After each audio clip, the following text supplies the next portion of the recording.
Have you had your break this week? All the ordinary stuff that you need to do, your ordinary work, it's gone.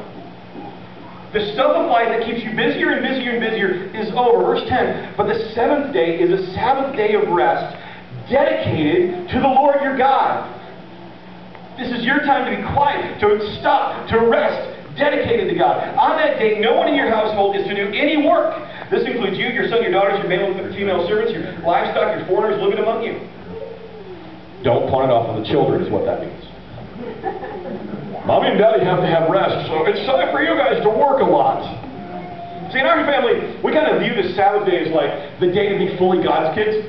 I mean, we're all God's kids. I'm not saying that, but live like God's kids. So, princes and princesses do not do dishes or laundry. So we don't do it on the Sabbath. If you go to our house and you're a really meticulous, neat person, it's going to drive you nuts. Because pretty much they end up in the sink if the dishwasher's full. Like, no, we're just going to leave it. We'll deal with it later. Because it's the day off.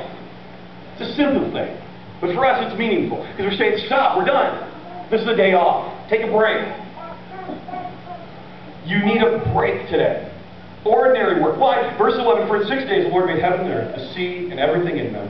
But on the seventh day he rested. This ties all the way back to Genesis. That is why the Lord blessed the Sabbath day and set it apart as holy.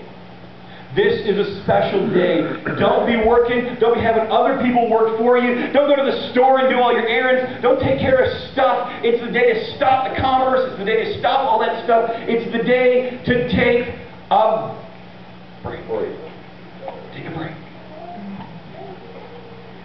Jesus got in a whole bunch of mess about this because there's two extremes, really, to how you think about the Sabbath.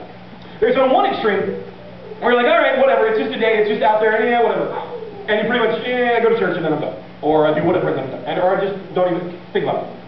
The other extreme is where the Sabbath becomes, instead of, hey, you get to take a break, it becomes this work of, oh my word, what can I do? What can't I do? I'm so overwhelmed. Oh my word, I might break the Sabbath and die. So Jesus is there, and you can turn to this back to the book of Mark, and we're in chapter 2 this time. And Jesus and his disciples are out. And they're out walking along, and they're cruising along, and they're walking through a field, and there's wheat and all that stuff, And they're hungry, they haven't eaten, and the disciples are like, what? Food? There you go. But to eat the food, you must pick it off of the plant. And because it's wheat, you must then rub it together to get rid of the outside covering so you can get to the wheat, which thereupon you may eat. So the Pharisees are watching the and they go, oh my word! Verse 24, chapter 2. But the Pharisees said to Jesus, oh my word, look! Why are they breaking the law by harvesting grain on the Sabbath? Yeah. Is this called harvesting grain? This is called grabbing a snack. There's a bit of a semantical difference, but whatever. But they're taking it off of the plant, and they're threshing it in their hand, and therefore they are sinning and going straight to hell. And Jesus says, some to power. Come down to verse 27. Then Jesus said to them, the Sabbath was made to meet the needs of people. The Sabbath was made because you need a break. And not people to meet the requirements of the Sabbath. You were not created to bow down and worship of the Sabbath. You were made, the Sabbath was made because God knows you need a break. What a cool God. I mean, at some point here, you should be going, wow, this is the coolest idea. It's scary perhaps, but the coolest idea I've ever heard, that a God says, look, I'm telling you, it's in the Ten Commandments, the same authority as like, do not kill. I'm telling you, take a break. Now, the balance of these two extremes is really simple. How many of you are firm believers in date night if you're married? Raise your hand. Date night is amazing. You need date night. My wife and I are in desperate need of date night. And when I mean desperate, I mean really can't describe to you how important it is in our life right now. Okay? Now, there are certain rules that govern date night.